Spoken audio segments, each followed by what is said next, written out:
The fluorescent lights of the Tokyo office flickered one last time before everything went white. Kenji Tanaka blinked. One moment, he was staring at spreadsheets at 2 a.m., cursing his dead-end life. The next, he stood barefoot on cool moss inside a vast circular chamber carved from living crystal. Bioluminescent vines pulsed overhead like veins. The air smelled of honeysuckle and ozone.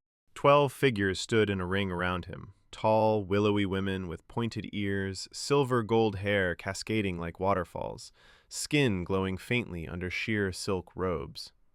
Elves. Actual elves. Their eyes, emerald, amethyst, sapphire, fixed on him with desperate hope. In the center stood the tallest, her hair the color of moonlight on snow. Queen Lyriel, he would later learn. Her voice was melody and exhaustion. Human of another world, you are our final summoning. The bloodline fades. Our males, they slumber in apathy. We dwindle. You will give us children. You will save us. Kenji stared. Wait, what? A smaller elf with fiery red hair and freckles across her nose, Silvara, the summoner, stepped forward, cheeks flushed. The ritual is complete. You bear the mark of vitality. She gestured to his chest. A glowing sigil pulsed there, warm like a second heartbeat. He looked down. Shirtless now? When did that happen? The mark looked suspiciously like a stylized tree with roots wrapping suggestively. I'm not some breeding bull, Kenji stammered. I have a job, rent, Netflix subscriptions. Lyriel tilted her head. Your world has no meaning here. Here, you are purpose. They led him through halls of living wood to a grand balcony overlooking an endless forest city. Spires of crystal and vine-twined towers stretched into mist. Waterfalls fed floating gardens. Elves lounged on cushions, sipping nectar from crystal goblets, eyes half-lidded in perpetual ennui. No one worked. Magic conjured food, mended clothes, cleaned. No one needed to. A male elf drifted past, beautiful, androgynous, staring vacantly at flowers. He didn't even glance at the females watching him with quiet longing. Kenji's stomach growled, loudly. Silvara blinked. You... hunger? Yeah, ramen would be nice, but I'll settle for anything not glowing. They stared as if he'd asked for the moon. Lyriel sighed. Magic provides all sustenance, but if you insist... A wave of her hand produced a shimmering plate of translucent fruit. It tasted like sweetened air, pretty but empty. Kenji spat it out politely. This is why you're dying out. You're literally starving your souls. The elves gasped. He rolled up his non-existent sleeves. Fine. Summon me? Then listen. First things first. We're cooking real food. Tonight. They thought he was mad. In the central plaza, usually used for trance dances and dream sharing, Kenji built a fire pit from stones he hauled himself. The elves watched, fascinated and horrified, as he sweated. Why carry rocks? Asked Eowyn, a curvaceous elf with lavender hair and hips that swayed like willow branches. Magic. Because magic didn't build Rome, Kenji grunted, dropping another stone. Or Japan. Or anything worth keeping. He taught them to strike flint. Hands that had only ever waved wands fumbled. Silvara singed her fingers and yelped, then laughed, a sound like bells, surprised at the pain. They gathered ingredients, wild grains, mushrooms, riverfish, herbs. No spells, just hands and knives, conjured, but at least physical.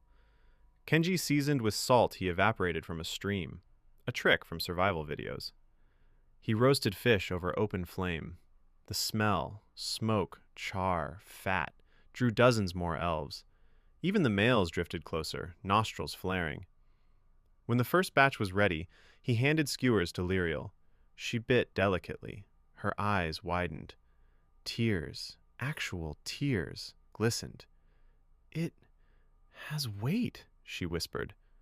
Taste, memory. The plaza filled with murmurs. Elves ate with their hands, sauce on chins, laughing at the mess. For the first time in centuries, They tasted effort. That night, under stars brighter than any cities, Kenji sat by the dying fire. Silvara approached, robe slipping off one shoulder. "You gave us hunger," she said softly. "We had forgotten it feels alive." Her fingers brushed his. The mark on his chest flared. He swallowed. "I'm not here just for—" She kissed him, soft, hesitant, then hungry. They tumbled into the soft moss. Her body was warm silk against his calloused hands. She gasped when he touched her, really touched, not with magic, but skin. The mark pulsed, binding, amplifying. When it was over, she curled against him, whispering, "I feel full." Word spread. Weeks blurred into months. Time flowed strangely here. Days longer, nights sweeter. Kenji refused the palace. He built a simple wooden house near the river, logs felled with axes he forged from ore the elves had forgotten existed.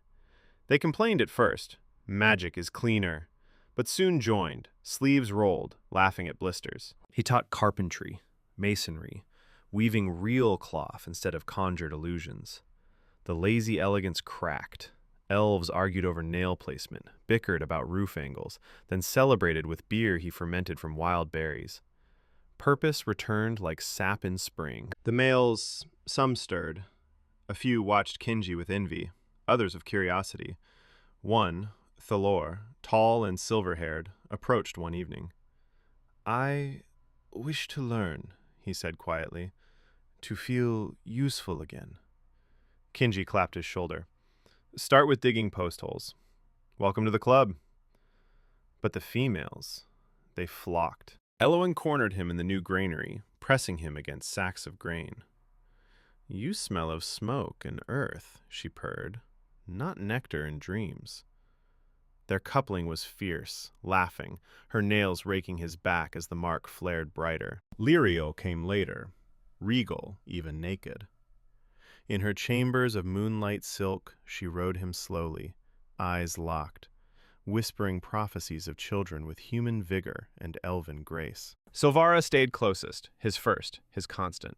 She helped plan irrigation channels, a proper forge, schools where young elves, what few there were, learned to make instead of wish.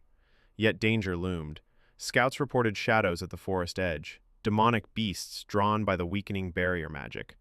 The elves' apathy had let defenses rot. One night, as Kenji lay tangled with Eloin and Silvara, Lirio burst in. "The barrier flickers. Beasts approach. Our spells falter. We are too few, too soft." Kenji sat up, women clinging to him. "Then we fight, not with magic alone, with walls, weapons, us." He looked at them, flushed, determined, alive. "Tomorrow we build defenses, and tonight," he grinned, "we celebrate life." The mark burned hot against his skin. The forest city stirred. Hammers rang, fires crackled, and in hidden glades moans echoed as new life kindled. But the shadows grew closer. Kenji knew this was only the beginning. The elves had awakened. Now they would fight to keep what they'd rediscovered. To be continued.